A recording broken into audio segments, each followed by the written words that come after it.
Para mí es un enorme placer presentar este seminario de este prestigioso evento titulado Obesidad y Salud Global.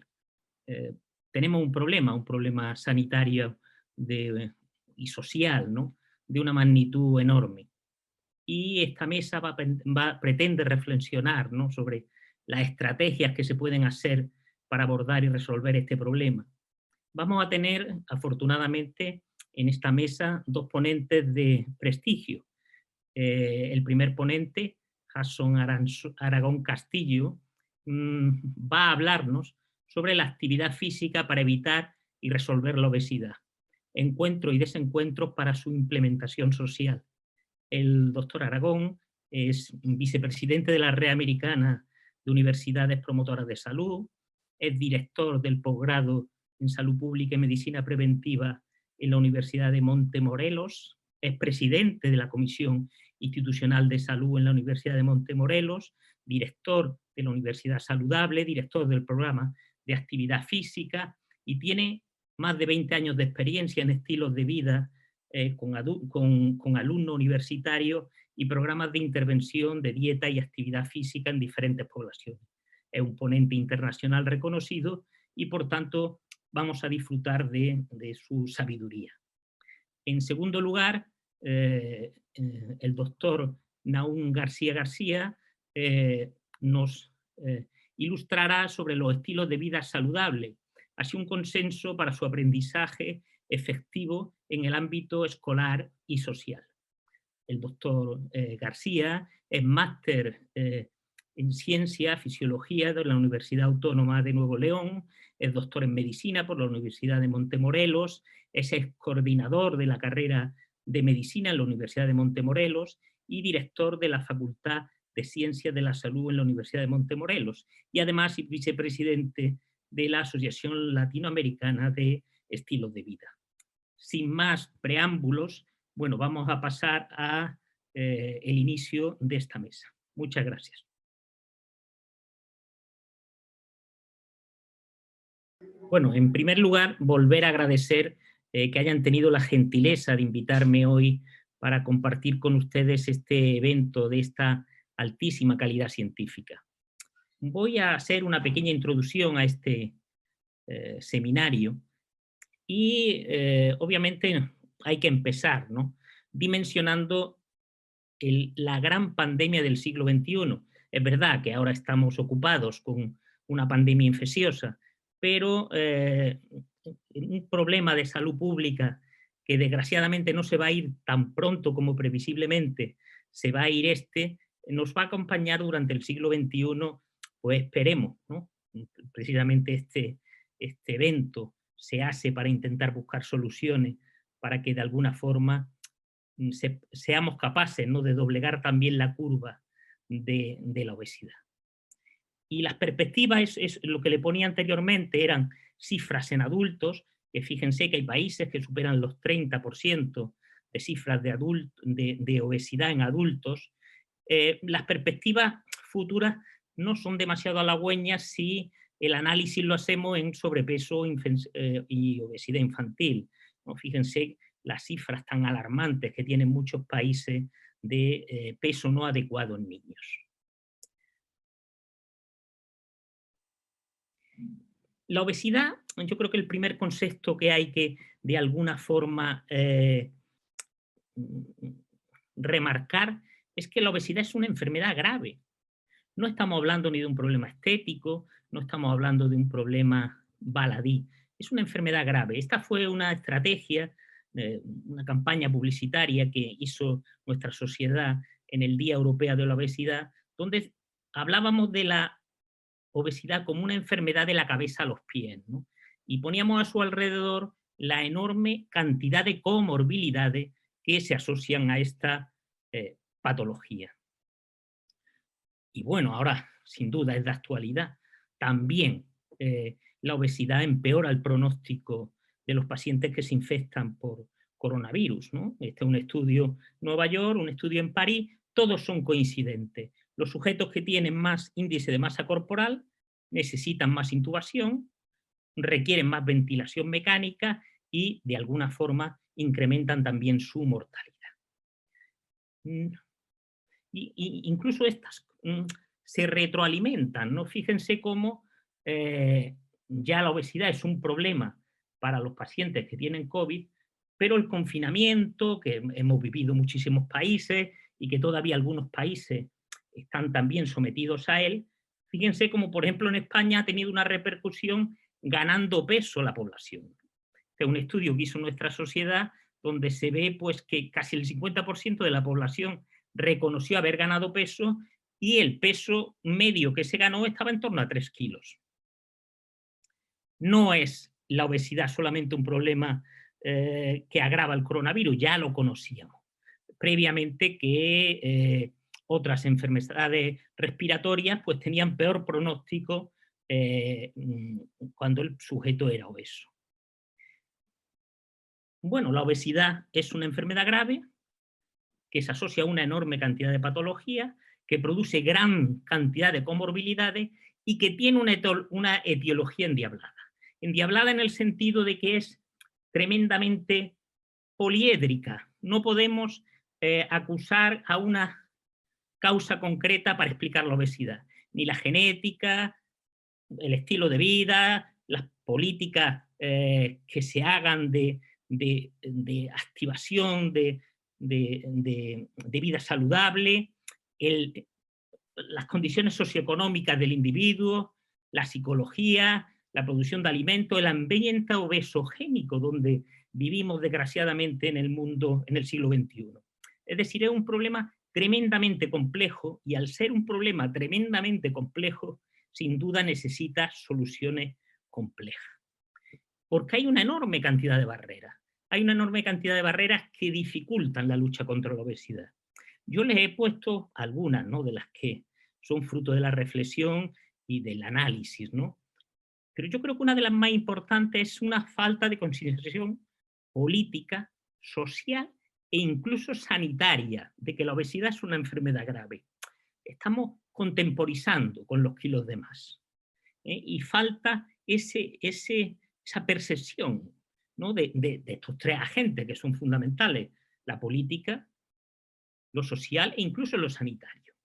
Pero también percibimos que los propios individuos que son obesos no lo ven como una enfermedad grave.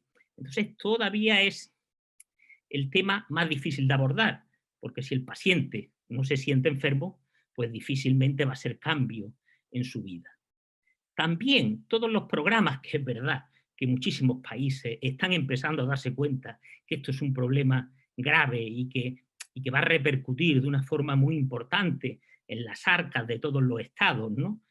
Pero la mayoría de los programas estatales que se han hecho en diferentes países no han sido evaluados o escasamente evaluados para, de alguna forma, mimetizarlos o implementarlos en otros. Existe una escasa formación de la población en hábitos saludables, eso está claro, pero incluso existe una escasa formación específica de profesionales sanitarios para abordar la obesidad. Y por último, si los gobiernos no están concienciados que esto es un problema grave, pues falta inversión para luchar contra la obesidad.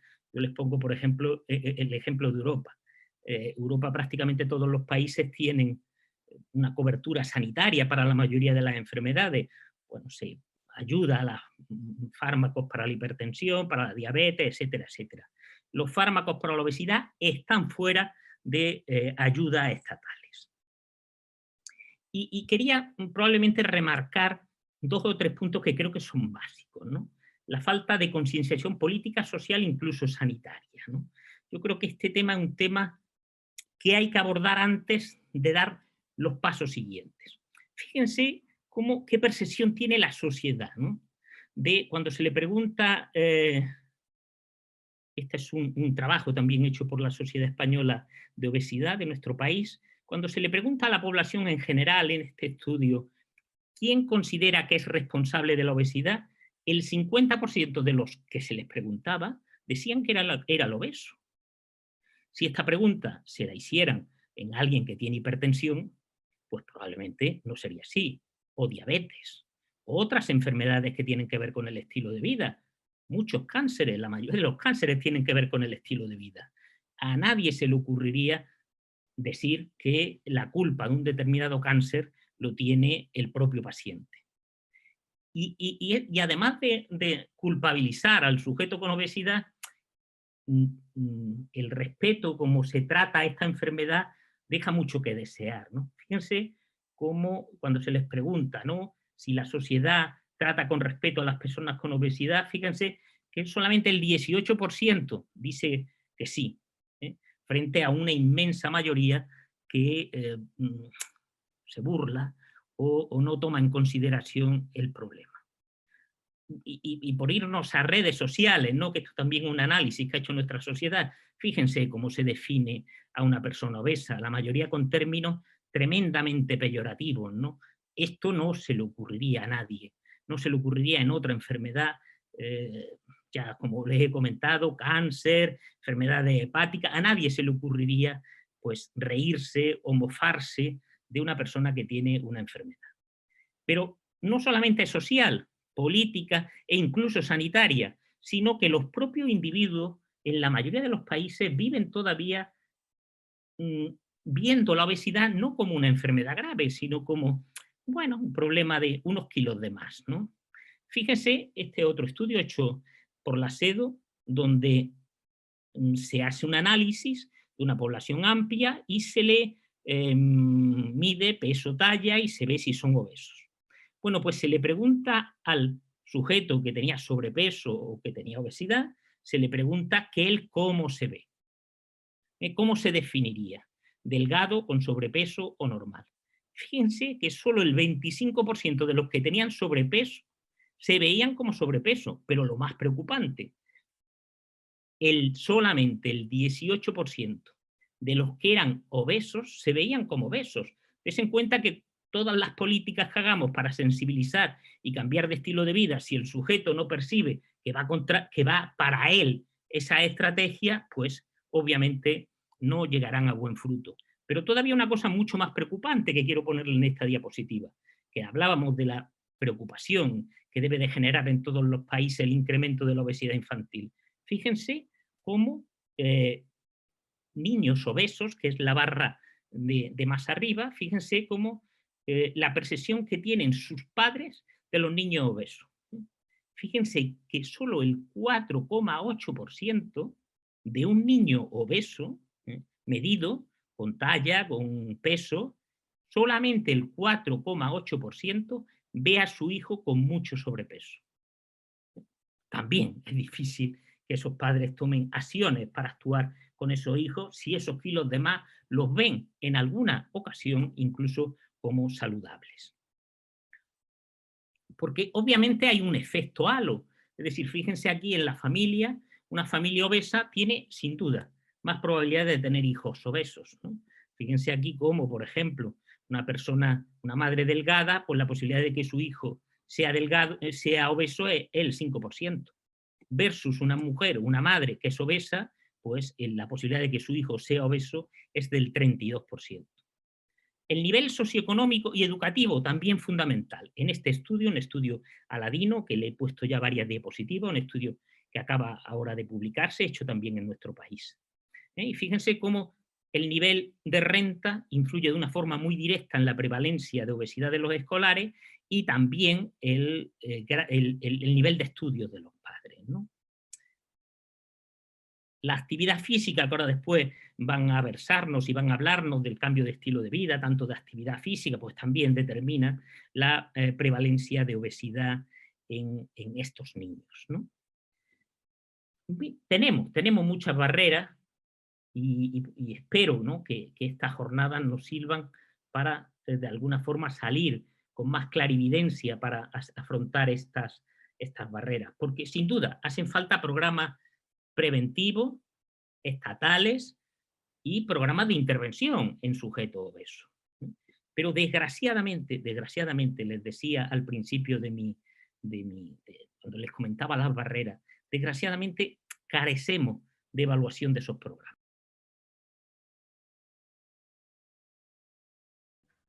Agradezco al Instituto Latinoamericano de Sobrepeso y Obesidad por su amable invitación para participar en este primer Congreso Internacional de Medicina de la Obesidad. A continuación me voy a permitir compartir la pantalla. Su servidor, soy el doctor García, director de la Facultad de Ciencias de la Salud de la Universidad de Montemorelos y también vicepresidente de la Asociación Latinoamericana de Medicina del Estilo de Vida. De acuerdo con el reporte de riesgos para la salud de la OMS, la inactividad física ocupa el cuarto lugar como factor de riesgo para mortalidad a nivel global, con un total de 3.2 millones de muertes. Se estima que prácticamente la inactividad física causa 1 de cada 10 muertes prematuras. Y enseguida están el sobrepeso y la obesidad ocupando el quinto lugar con 2.8 millones de muertes. Y es que la falta del cumplimiento de las metas de actividad física no solo contribuye a la mortalidad global. Los investigadores también han demostrado que conforme disminuye la actividad física, el gasto en salud aumenta. Por otro lado, la conducta sedentaria contribuye a muchas enfermedades crónicas, entre ellas la obesidad. Estar sentado causa la enfermedad de la silla. Es decir, la silla es un enemigo para nuestra salud. La silla debería de tener una etiqueta que diga, este producto es nocivo para la salud. Los daños a la salud causados por estar sentado son diferentes a los atribuidos por la falta de actividad física moderada o vigorosa. Cabe mencionar que las personas pueden alcanzar altos niveles de actividad física y aún así tener una conducta sedentaria. La buena noticia es que al ponerse de pie, su salud aumenta. Yo espero que esta conferencia usted la esté mirando de pie o que se ponga de pie al terminarla. La prevalencia de las conductas sedentarias y de la inactividad física son altas. La prevalencia es mayor que la prevalencia del tabaco y de la hipertensión arterial. Una de las razones por el aumento de la prevalencia es que los entornos, ya sea en la casa, en el transporte, en el trabajo y aún en los gimnasios, favorecen tanto la inactividad física como el sedentarismo. Las zonas azules son las regiones del mundo donde viven las personas más longevas. En estas comunidades, las personas alcanzan los 90, 100 o más años con una vida saludable. En estas zonas, los investigadores descubrieron 9 factores comunes asociados a la longevidad. El primero de ellos es el movimiento, el cual lo realizan de manera natural. Las personas no hacen ejercicio, no corren maratones, ni siquiera se apuntan para ir a un gimnasio. En cambio, viven en entornos que constantemente los empujan a moverse sin pensar en ello. No cabe duda que estamos hechos para movernos. El doctor William Roberts, un destacado cardiólogo y editor de la Revista Americana de Cardiología, publicó en 1984 el hallazgo de un medicamento con propiedades milagrosas. Cuando escuchamos de que un medicamento sirve para muchos padecimientos o que tiene muchas propiedades, realmente dudamos que así sea. Sin embargo, el medicamento que describió el doctor Roberts tiene las siguientes propiedades: hipolipemiante, antihipertensivo, inotrópico positivo, cronotrópico negativo, vasodilatador, diurético, anorexigénico, reductor de peso, catártico, hipoglicemiante, tranquilizante, hipnótico y antidepresivo. ¿Y saben qué? Además, no tiene efectos colaterales.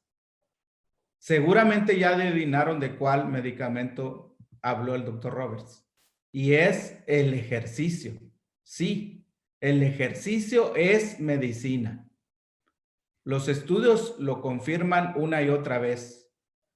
Mientras que la falta de ejercicio es la principal causa de muchas enfermedades crónicas, El ejercicio es efectivo para prevenir 35 enfermedades crónicas.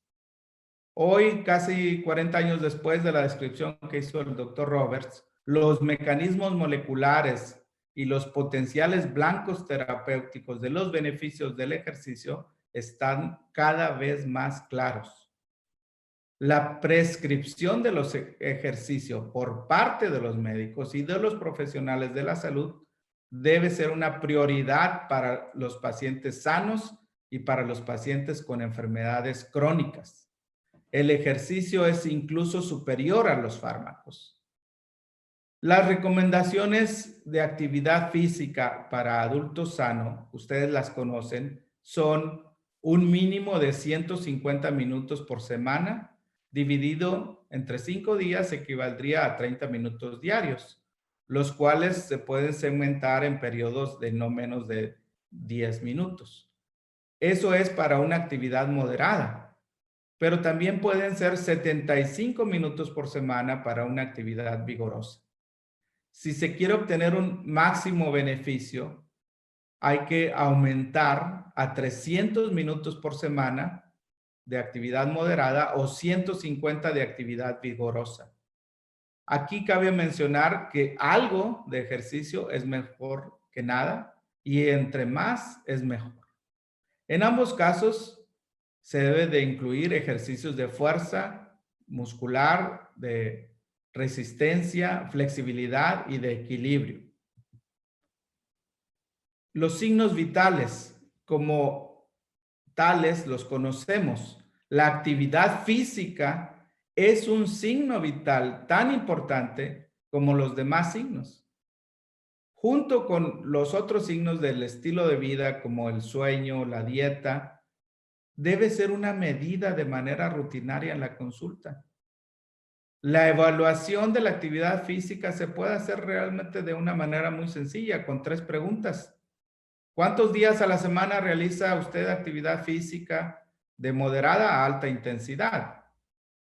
¿Cuántos minutos por día realiza de actividad física? ¿Y cuántos días a la semana realiza actividades de resistencia y de fuerza muscular? Harvard dice que para ser saludable hay que tener un perro. Y es que dentro de los beneficios para la salud, tener un perro te vuelve más activo. Seguramente varios de ustedes lo han experimentado al tener un perro. A pesar de todo lo que sabemos, sigue habiendo mitos acerca de la actividad física. El primero de ellos es que la actividad física resulta muy cara, que hay que comprar equipo, que hay que invertir en tenis, pero realmente no es así. Las actividades de la vida cotidiana se pueden contabilizar como actividad física si llegan a ser de moderada o de alta intensidad. Y dentro de las más recomendadas, el caminar, pues es gratuito. La actividad física requiere mucho tiempo. Bueno, ya vimos que el mínimo de actividad física para tener beneficios es 150 minutos por semana. De los 10,000 minutos a la semana, pues realmente representa apenas 1.5% del total. ¿A cuántas otras actividades no les dedicamos más tiempo? El tercer mito: por naturaleza los niños tienen mucha energía. Ya sabemos que los niños deben hacer por lo menos 60 minutos de actividad vigorosa. Y saben una cosa, realmente esta modernidad nos está ganando porque cada vez es menos la actividad entre los niños. Es decir, sí hay que educarlos, sí hay que formarlos para que realicen actividad física. Un gran porcentaje, alrededor de 80% de los adolescentes no llenan los requisitos de actividad física. El cuarto mito: la actividad física es para quien está en la flor de la vida, no para las personas mayores. Alguien puede decir, pues yo ya soy mayor, no necesito hacer esto. Pues realmente la actividad beneficia a todos. Nunca es tarde para hacer actividad física. Y el quinto mito es que la actividad física solo es necesaria en los países industrializados. Pues realmente no es así, porque en todos los países el tema de la obesidad, de las enfermedades crónicas, está ganando terreno. Así que en todos es necesario realizar actividad física. ¿Qué relación hay entre la actividad física y el peso de una persona? Aunque cumplir con los mínimos de actividad física por semana que acabamos de mencionar pueden mejorar la salud cardiovascular, estos niveles generalmente son inadecuados para la pérdida de peso clínicamente significativa o para el mantenimiento del peso sin restricción calórica. Sabemos que la cantidad de actividad física necesaria para mantener un peso saludable varía de una persona a otra. Sin embargo, es indispensable para mantener un peso saludable, para reducir el exceso de peso y para mantener la pérdida de peso cuando ésta ha ocurrido. Por eso es importante que los profesionales de la salud y los proveedores reconozcan la influencia de la actividad física en el peso corporal y comprendan las recomendaciones que pueden afectar el comportamiento de la actividad física. En este modelo conceptual se presenta la influencia que tiene tanto la actividad física como la dieta para reducir los factores de riesgo para las enfermedades crónicas no transmisibles. Una de estas rutas, una de estas vías es la pérdida de peso. Sabemos que la pérdida de peso es mejor cuando la dieta y la actividad física están combinadas que cuando están por separado. También sabemos que la actividad física y la pérdida de peso tienen una relación bidireccional. Es decir, la actividad física lleva a la pérdida de peso y esta a su vez mejora la actividad física. Aquí en este modelo conceptual cabe señalar que mediante una vía independiente de la pérdida de peso, la actividad física reduce los factores de riesgo al mejorar otros procesos metabólicos y el acondicionamiento físico. Cuando pensamos entonces en un modelo conceptual y pasamos a las situaciones reales, pues la pregunta es, ¿cuánto peso se pierde con la actividad física? En esta breve revisión que hacen Kim y colaboradores, podemos ver que el ejercicio y la actividad física mejoran la composición corporal al reducir la cintura y la grasa corporal.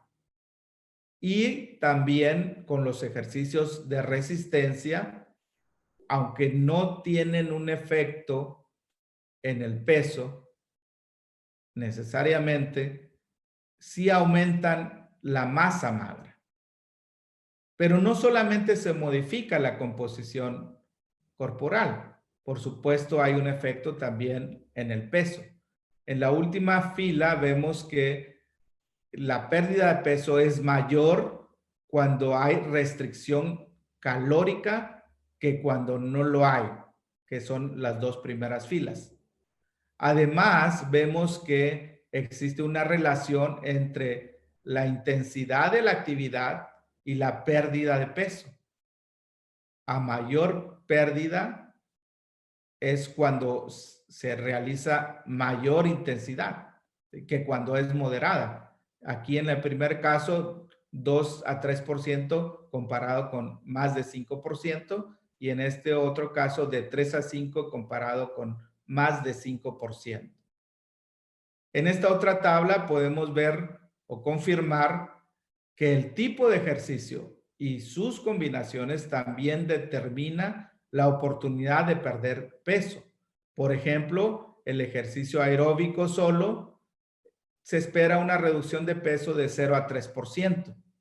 Y es posible tener una pérdida significativa, pero se requerirían altos volúmenes de ejercicio. Con el ejercicio de resistencia, la pérdida de peso clínicamente significativa es muy improbable. Lo que más pérdida de peso nos da, entonces, es la restricción calórica combinada con el ejercicio aeróbico. Hasta 5 a 15% es posible.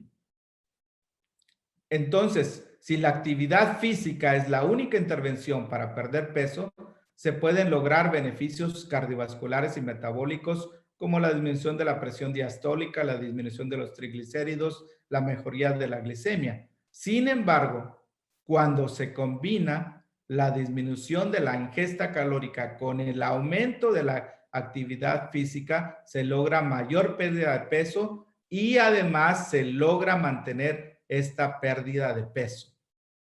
Para el mantenimiento a largo plazo, la actividad física es un fuerte predictor. Además, la actividad física produce una mejor estabilización del peso que la dieta sola. La Asociación Internacional para el Estudio de la Obesidad y el Colegio Americano de Medicina del Deporte consistentemente concuerda que para prevenir la ganancia de peso es necesario realizar más de 200 minutos por semana de actividad física moderada, por lo menos. Y en esta tabla también vemos la declaración que hace el Colegio Americano acerca de la cantidad de actividad física aeróbica y la pérdida de peso. Vemos que con menos de 150 minutos por semana realmente no se logra perder peso. Y a medida que aumenta la cantidad de minutos por semana, la pérdida también aumenta. Y para mantener un peso realmente se requieren de 200 a 300 minutos por semana. La actividad física incrementa la expectativa de vida para cualquier nivel de actividad y de índice de masa corporal. Las personas que tienen sobrepeso pero que cumplen las recomendaciones no perdieron más peso o más años de vida que las personas de peso normal y que fueron activas. Es decir, tuvieron los mismos resultados. Las personas obesas pero activas perdieron los mismos años de vida que las comparadas con personas de peso normal pero inactivas. Es decir, la actividad física tiene beneficios que son independientes de la pérdida de peso, tal como lo vimos en el modelo conceptual. Sin embargo, cabe mencionar que los efectos deleterios de los propios de la obesidad permanecen. A pesar de conocer todos los beneficios de la actividad física y de los riesgos de la inactividad y del sedentarismo, las tasas de adherencia para actividad física a largo plazo entre las personas con sobrepeso y obesidad son subóptimas. Es decir, no es suficiente tener el conocimiento. Se requieren acciones para romper la brecha entre lo cognitivo y lo conductual. Para esto es necesario que los profesionistas de la salud y los programas de actividad física incorporen teorías y constructos que permitan promover la actividad física como los aquí señalados. Por ejemplo, teorías de conducta planeada, modelo transteorético, teoría cognitivo-social, la teoría de la autodeterminación, la autoeficacia como constructo es un importante predictor de la actividad física en personas con sobrepeso y obesidad. Otras estrategias incluyen el automonitoreo, la retroalimentación, el establecimiento de metas que sean específicas, medibles, alcanzables, realistas y que se realicen dentro de un marco temporal. Además, los contratos conductuales, los programas hechos a la medida y el apoyo o soporte social son estrategias que deben utilizarse. La obesidad es multifactorial y la mayoría de los programas de prevención y de intervención realmente están centrados en el individuo. Así que hay que tomar en cuenta no solo al individuo, sino a los factores del medio ambiente, ya que de acuerdo a la teoría de los sistemas ecológicos, el desarrollo humano está influido por una relación recíproca entre el individuo y el sistema social. De esta manera, entonces, es importante considerar los sistemas, desde el microsistema que tiene que ver con el entorno del individuo, donde puede moldear sus actitudes, creencias y comportamientos, y estos a su vez influir en el ambiente. Es necesario entonces considerar esta perspectiva ecológica al tomar en cuenta el diseño de los programas para prevención e intervención de la obesidad.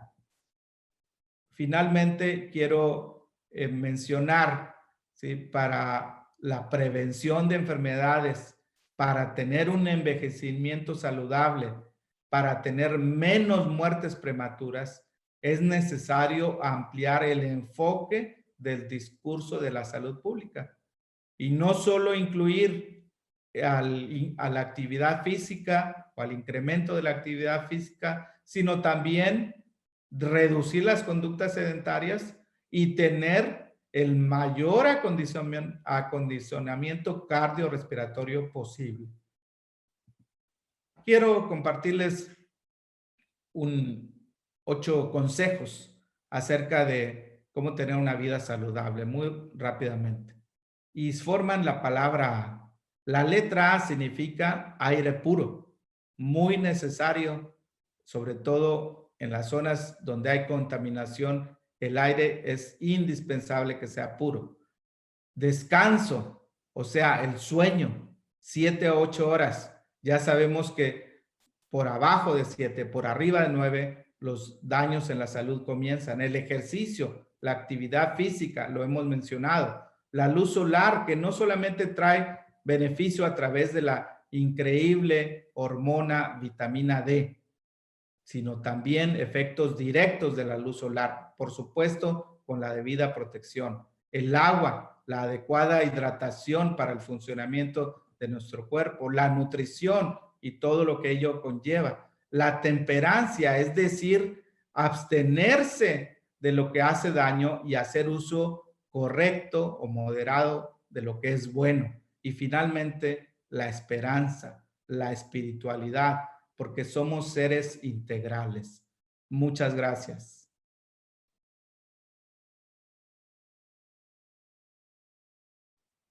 Buenos días o buenas tardes, dependiendo la zona de tiempo donde se encuentra usted viendo esta presentación. Quiero darles una bienvenida, al mismo tiempo agradecer al Instituto Latinoamericano de Sobrepeso y Obesidad en este primer Congreso Internacional de Medicina de Obesidad. Es un privilegio estar con ustedes a una distancia y pues es de mucha emoción personal poder trabajar con este instituto. Yo considero que es un momento histórico en el país y al mismo tiempo también para los que trabajamos, practicamos en las áreas de las ciencias de la salud, poder estar tratando un tema importantísimo. El día de hoy quiero compartir con ustedes el concepto de estilos de vida saludables hacia un consenso para su aprendizaje efectivo en el ámbito escolar y social. Pues les traigo un saludo muy personal y particular de la Universidad de Montemorelos, de nuestro rector Ismael Castillo Zuna, y también de la Red Mexicana de Universidades Promotoras de Salud, que al momento está bajo la presidencia de la Universidad Veracruzana en Jalapa y pues representa aproximadamente 60 universidades en el territorio nacional que trabajamos a favor de la salud en el país y especialmente en el entorno universitario. Les menciono en breve que no hay ningún conflicto de interés que estoy reportando y no establece una relación de médico a paciente esta charla, esta plática. Todo material obviamente tiene derechos de autoría y les agradecería si se va a compartir que ustedes mencionen las mismas referencias. Muy bien. La historia de hoy inicia al norte de nuestro país, en el estado de Sonora y frontera con Chihuahua, con una población de los indios Pima. Los indios Pima, hace más de 30 años atrás, fueron sujetos de un estudio importantísimo con respecto a estilos de vida. Resulta que muchos siglos atrás, lo que conocemos de la tribu de indios Pima en este estado de Sonora fue dividida por la frontera que conocemos hoy de Arizona y el estado de Sonora, es decir, los Estados Unidos americanos y los Estados Unidos mexicanos. Y efectivamente esta tribu quedó fragmentada por la frontera y crecieron dos poblaciones que habían estado lo que llamamos genéticamente aisladas, y pudimos pues analizar al ver los datos de esta población efectivamente que los indios Pima en el estado de Arizona, en Estados Unidos, pues sufrían de tasas increíblemente altas de obesidad y de diabetes, lo que nos puso a pensar, lo que nos puso a analizar, lo que nos causó pues gran interés saber qué específicamente podía suceder en una población que tenían la misma genética, que habían sido aislados del resto del país en términos de su población y sus descendientes, sus hijos, sus nietos, pero al mismo tiempo tenían condiciones de salud muy diferentes. Y efectivamente lo que se vio en esta población de los indios Pima es que la población que quedó en el estado de Arizona, en Estados Unidos, tenían una diferencia, pues que pudiéramos decir una brecha increíblemente grande en términos de diabetes tipo 2 y obesidad. Ustedes pueden ver ahí la diapositiva donde efectivamente entre hombres y mujeres los Pimas mexicanos tenían unas tasas muy bajas de obesidad y diabetes comparados con sus compañeros al norte. ¿Qué sucedía con esta población? ¿Qué era lo que estaba pasando? Pues efectivamente los investigadores se fijaron que el estilo de vida de los indios Pima en Arizona era muy diferente. Es decir, habían dejado conceptos tradicionales de trabajar la tierra, habían dejado conceptos tradicionales de movimiento diario, peatonal en este caso, caminatas largas, habían dejado otros aspectos del trabajo, de la cacería, de proveer, de sustentar, y habían adoptado una dieta tradicional occidental, es decir, se migraron de productos naturales integrales hacia productos alimenticios procesados, ultraprocesados. No fue la única población que se ha estudiado. También tenemos datos también muy antiguos de antes de la Guerra Mundial II y después de la Guerra Mundial II, de la isla de Okinawa, que es una de las prefecturas y islas de Japón. Y lo que se vio en la población de Okinawa nos hace analizar, nos hace pensar mucho el concepto de qué específicamente está pasando con poblaciones que han estado aislados, que tienen un estilo de vida tradicional, que practican, que comen dietas y también producción de alimentos de una manera muy, muy natural, orgánica, si le queremos decir, porque esa palabra ha crecido mucho en el mundo de la nutrición. ¿Y qué específicamente está sucediendo después de un tiempo cuando podemos medir cambios radicales en su salud? Por ejemplo, ustedes pueden ver en esta tabla que después de la Guerra Mundial II, en 1945, existieron lo que llaman influencias socioculturales del occidente que cambiaron radicalmente la dieta de la población en Okinawa. Y ustedes pueden ver en esta tabla el consumo anual de las prefecturas en Japón y el consumo anual de alga marina, que es en la dieta tradicional una de las pues uno de los alimentos que pudiéramos decir como en México teníamos la dieta de la milpa, ¿verdad? Es uno de los nutrimentos originales de su dieta. Y ustedes pueden ver cómo en 1982, en la prefectura de Naha, donde está Okinawa, fue en primer lugar en 1982 el consumo. En 1988 todavía consumían como primero, ¿verdad?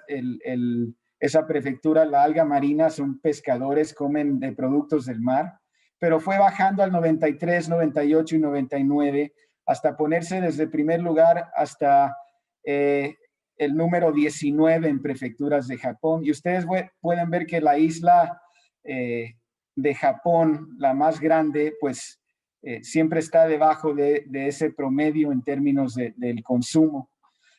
¿A qué es lo que voy con este argumento? ¿Y qué es lo que vieron con respecto a la incidencia, ¿verdad? Anual, la grasa corporal y también la ingesta de grasas de productos procesados y productos que fueron traídos a la isla, que no eran parte de la dieta original o tradicional de Okinawa? Y ustedes pueden ver en la parte inferior de esta diapositiva cómo la tasa anual de sobrepeso y obesidad fue aumentando.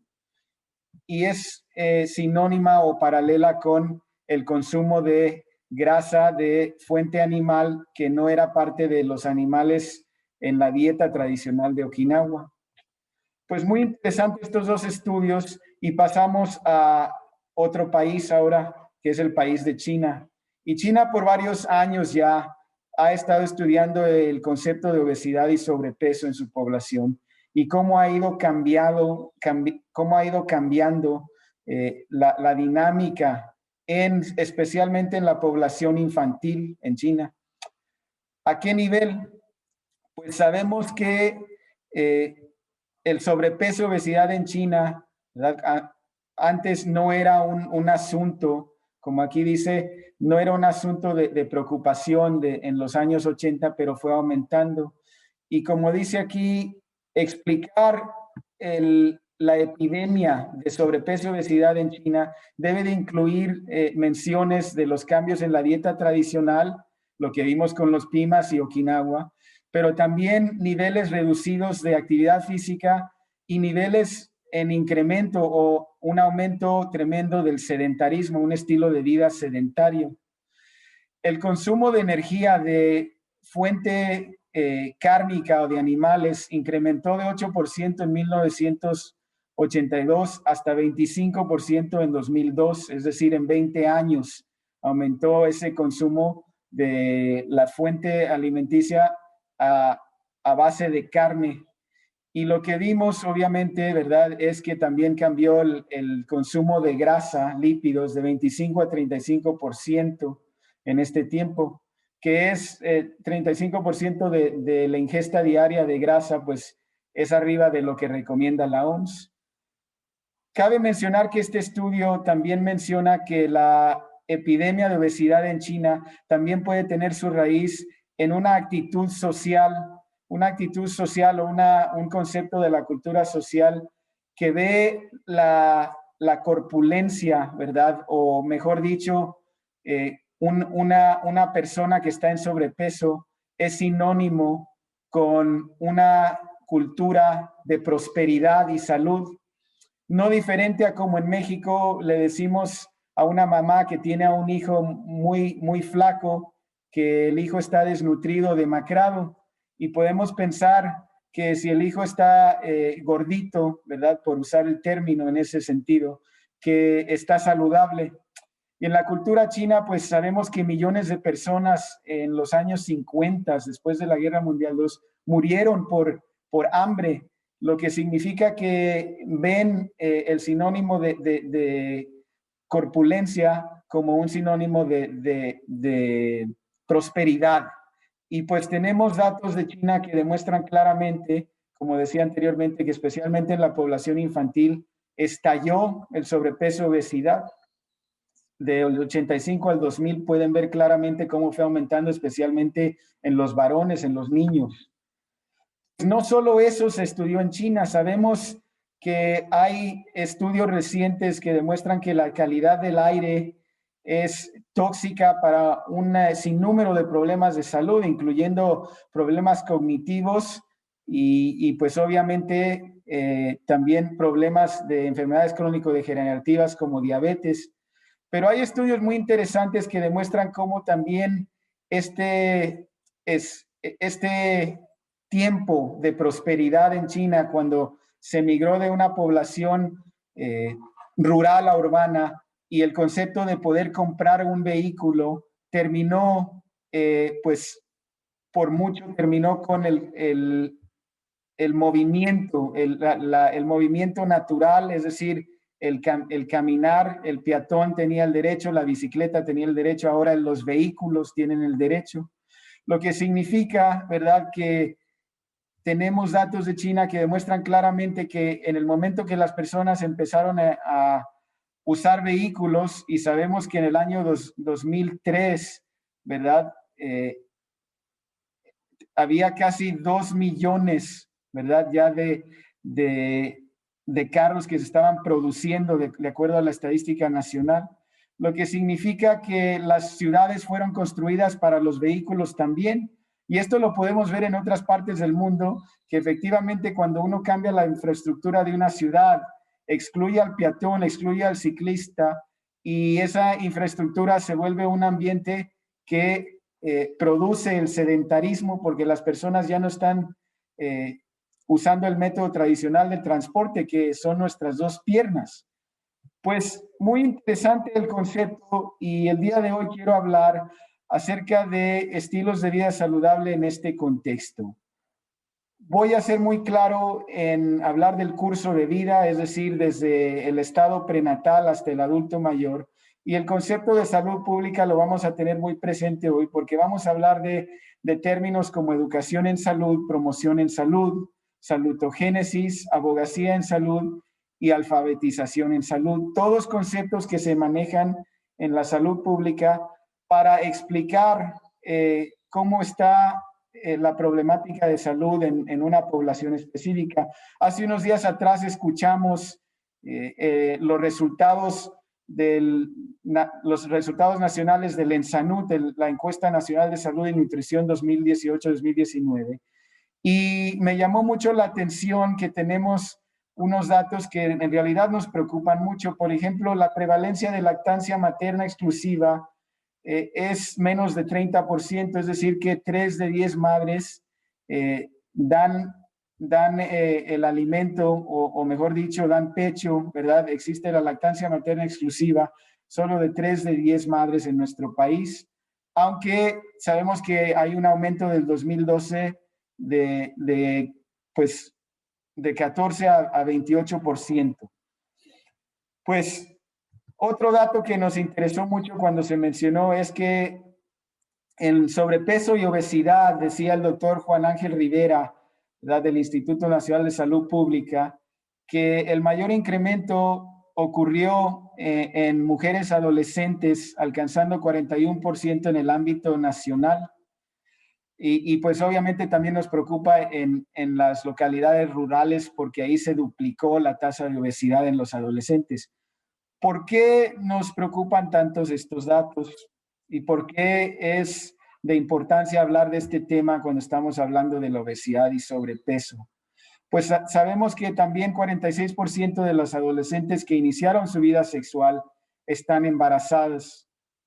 Y las altas tasas de embarazo adolescente debido a inadecuados servicios preventivos indican que es fundamental fortalecer los servicios de calidad para este grupo de edad.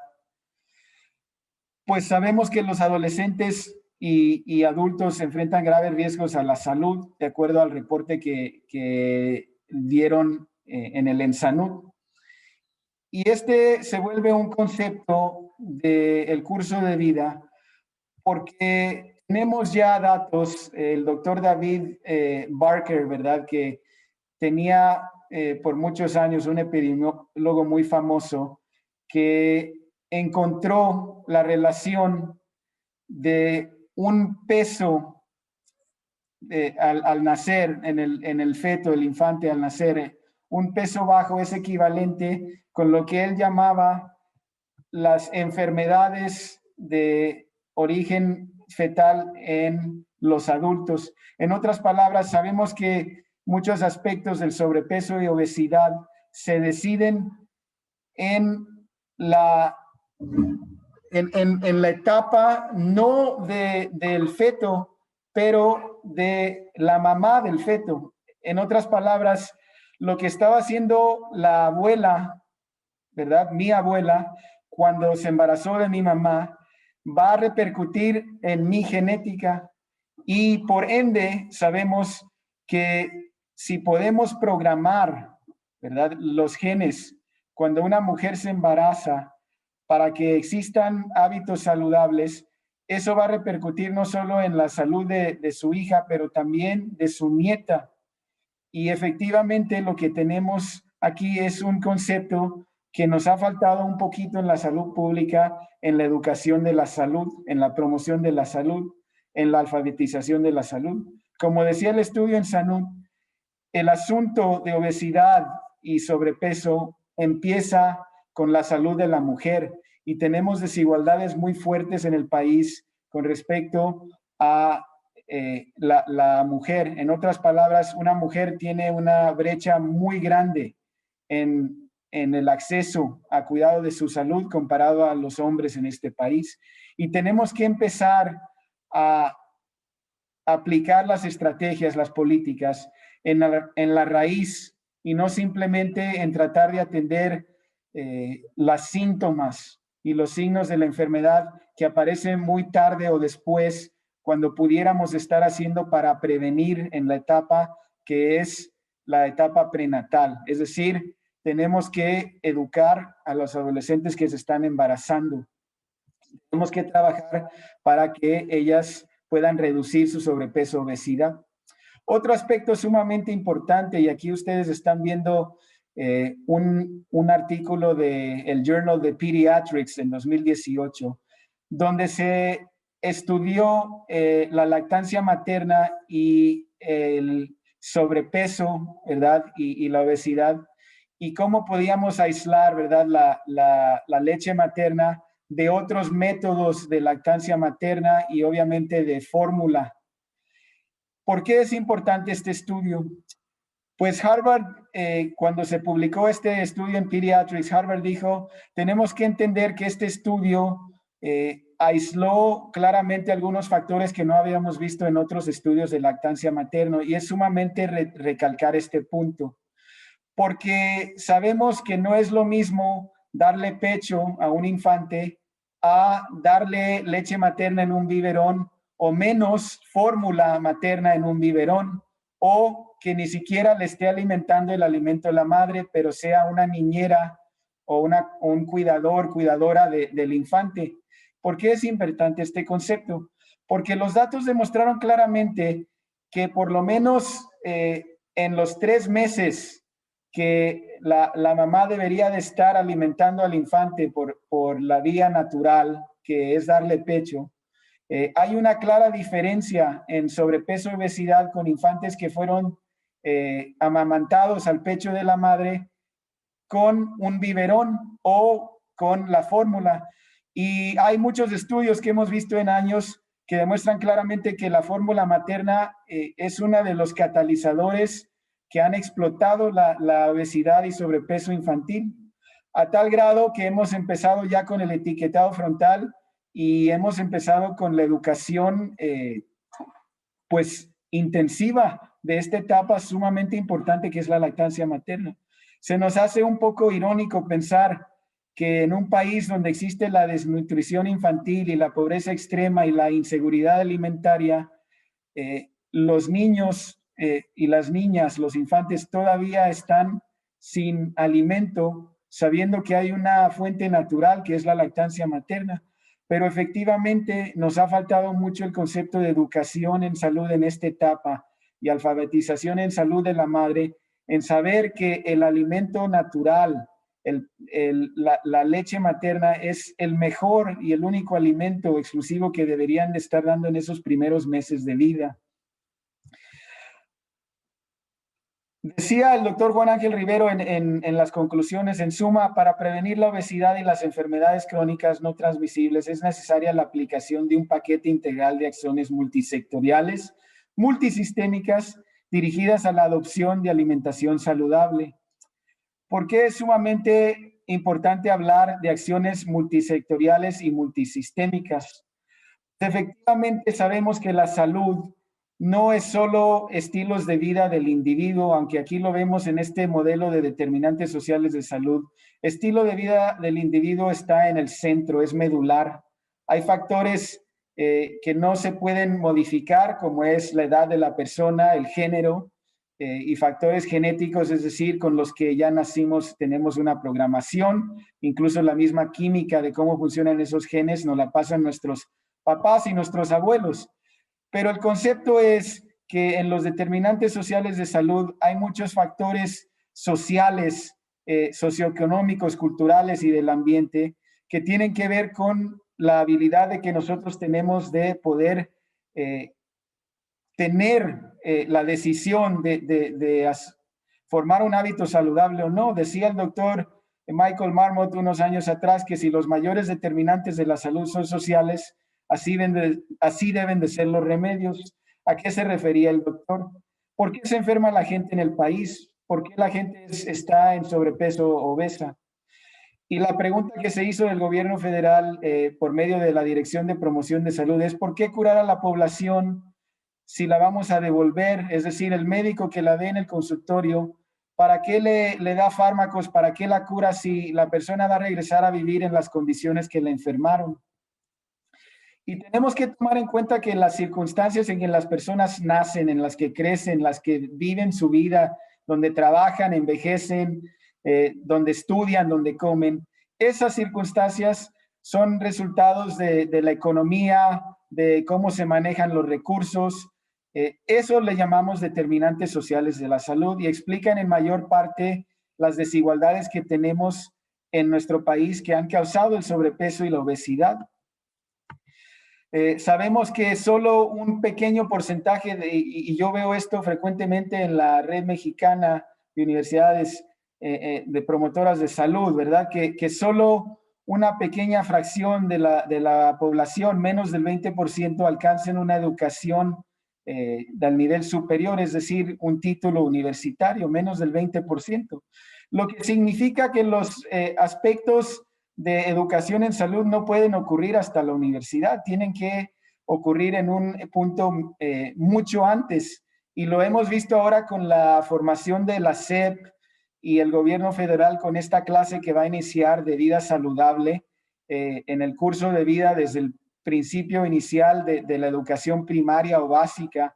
Y celebro mucho esta iniciativa de parte del gobierno porque finalmente le estamos dando una competencia transversal a la salud en el plan de estudios.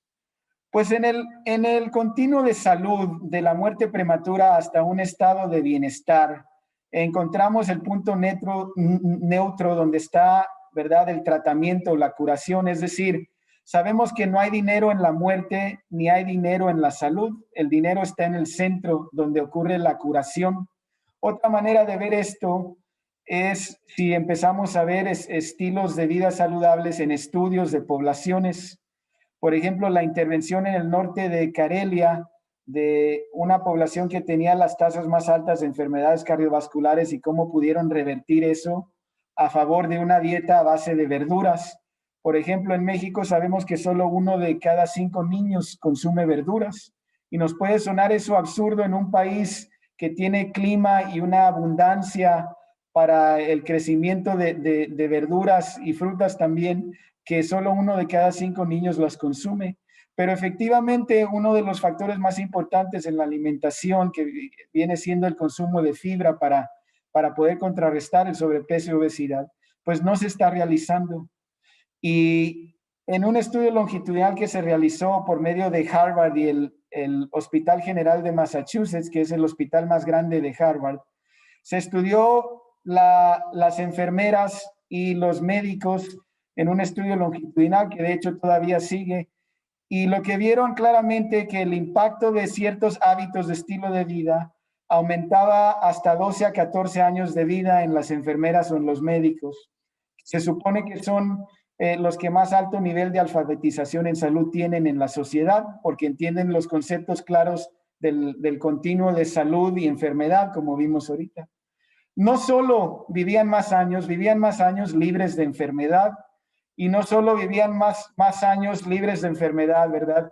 Pero sabemos, perdón, se paró de la pantalla, déjame compartir otra vez la pantalla. Estamos ya sobre el tiempo. Ok, voy a resumir aquí.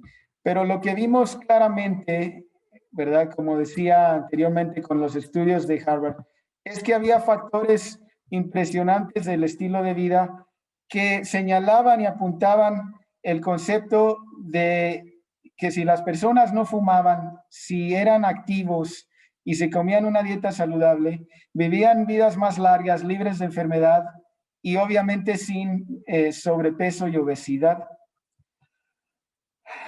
Pues lo vimos también en este estudio con las madres, es decir, las enfermeras. La asociación entre hábitos saludables de la madre y el riesgo de obesidad en los hijos era claro. En otras palabras, sabemos que el factor más importante en el sobrepeso y obesidad en los hijos de estas enfermeras y de estas médicas era la dieta de la madre y cómo la madre cocinaba en la casa. Un concepto de seguridad alimentaria seguramente, pero también de educación en salud. Es decir, nos falta mucho el concepto de salutogénesis y no patogénesis. Salutogénesis hace la pregunta cómo creamos la salud. El concepto que Antonovsky dejó de el salutogénesis en el curso de vida, si vemos el curso de vida como un río, la promoción de salud está hasta arriba en el flujo de este río. En otras palabras, la vida es representada por un río que cursamos o cruzamos. No hay manera de tomar un puente encima del río. Nosotros tenemos que entender que para vivir la vida hay que meterse al agua, hay que caminar de un lado al otro. Si queremos cruzar ese río decía Antonovsky, la promoción de la salud nos ayuda a entender que empoderar a las personas a tomar en cuenta la decisión de cómo educarse, en cómo cruzar ese río, es clave. La promoción te dice que la persona debe de saber nadar, pero también debe de buscar una parte del río donde la corriente no está fuerte. La educación en salud educa a esa persona a nadar, pero también lo educa a saber cómo está el río en términos de profundidad, si hay una corriente muy fuerte. Los servicios de prevención dice hay que ponerle un chaleco a la persona, ¿verdad? Porque si sabe nadar aún y sabe dónde cruzar, un chaleco va a prevenir si llega a pasar algo. Y obviamente la mayoría de los servicios de salud, el modelo biomédico que tenemos del reporte Flexner, que ya lleva más de 100 años y cambió la educación médica en nuestro país, dice que el aspecto curativo es ya después de la protección que tenemos en nuestro sistema de salud. Es decir, tenemos que agarrar a esas personas que se nos van por el río justo antes de que caigan por la cascada y eso cause que se ahoguen y se mueran. Entonces, el concepto de salutogénesis nos dice que no debemos de enfocar o no debemos de educar a las personas en qué causa la enfermedad, por ejemplo, la obesidad. Muchos de los esfuerzos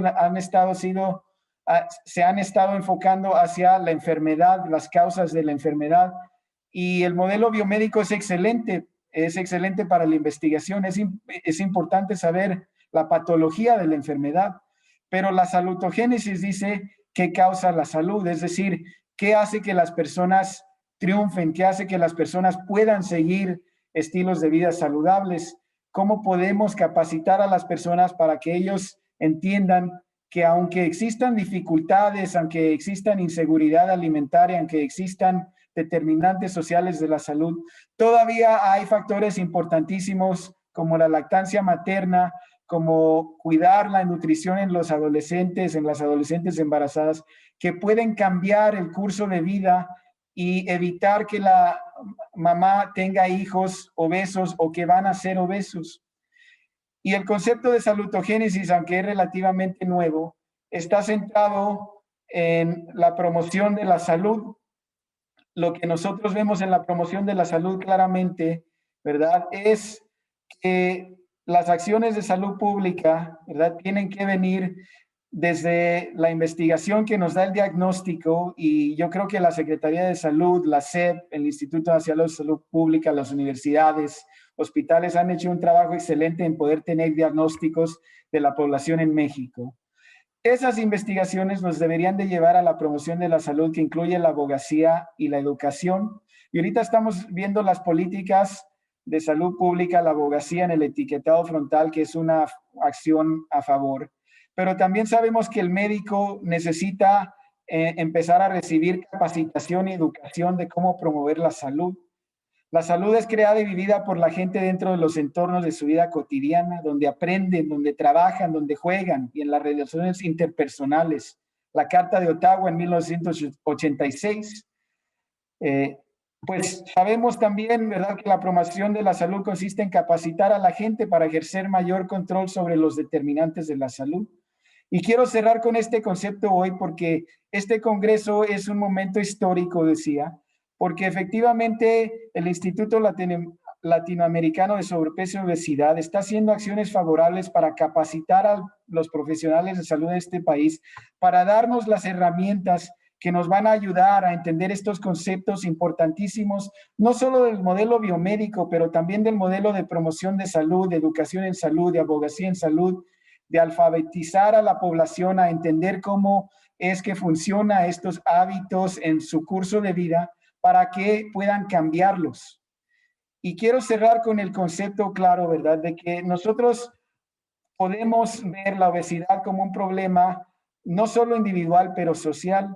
Este estudio de la doctora Margarita Barrientos me llamó mucho la atención porque sabemos que la obesidad y sobrepeso no solo es un asunto de la densidad de los alimentos ingeridos y el gasto de energía diario, es decir, cuánta actividad hacemos para quemar las calorías de lo que ingerimos. Ustedes pueden ver que claramente hay factores en la comunidad, en el trabajo, en la escuela, en el hogar, a nivel nacional, regional y hasta factores internacionales como la globalización de los mercados.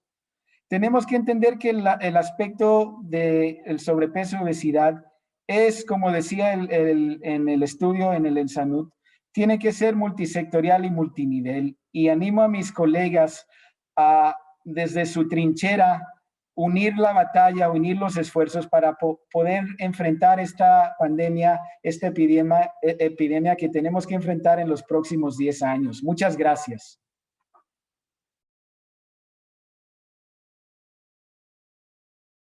Aquí les pongo la conclusión final de un metaanálisis donde, llegan a concluir que la mayoría de los estudios de intervención que se han hecho para prevenir, tienen una cierta ausencia de evidencia científica. Son estudios preexperimentales o cuasi experimentales. No están hechos con el rigor de sacar conclusiones que nos den evidencia para que de alguna forma esos programas los pongamos en marcha en otros lugares.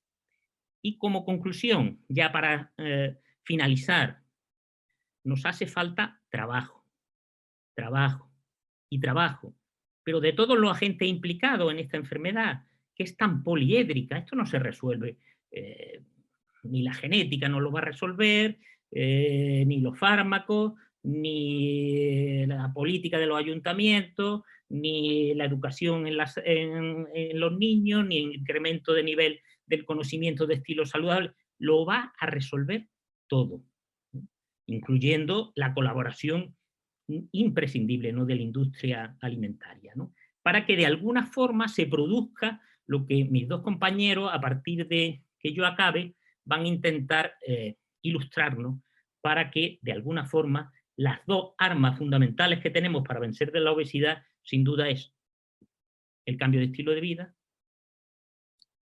hacer más actividad física y de alguna forma comer más saludable. Muchas gracias por su atención.